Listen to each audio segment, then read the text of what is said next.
Shabbir Mahmood Malik advocate जी। अच्छा शबीर साहब, कितना क्वालिफिकेशन चाहिए होती है सुप्रीम कोर्ट का वकील बनने के लिए?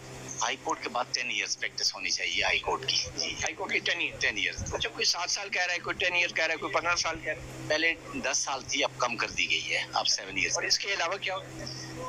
बस उसके बाद आपके रिपोर्टेड केसेस होते हैं और लिस्ट ऑफ केसेस होती हैं जो आपने इंडिपेंडेंटली कंडक्ट किए हुए हैं। तो यहाँ पाकिस्तान में ऐसा है, लेकिन इंडिया में ऐसा है कि जो ही कोई एडवोकेट बनता है पहली दफा तो उसको सुप्रीम कोर्ट में उसी रोज वो एंटाइटल होता है सुप्रीम कोर्ट की प्रैक्टिस करने के लिए। अच्छा, जब सुप्रीम कोर्ट अपना फाइनल फैसला दे देती है, सबसे बड़ी अदालत है, तो क्या सुप्रीम कोर्ट के फैसले को कहीं चैलेंज किया जा सकता है? नहीं, सुप्रीम कोर्ट के फैसले को कहीं नहीं चैलेंज किया जा सकता। सुप्रीम कोर्ट के फैसले के खिलाफ रिव्यू पिटीशन आ सकती है। रिव्यू आ सकता है। रिव्यू का क्या स्कोप होता है? उसका भी लिमिटेड स्कोप है।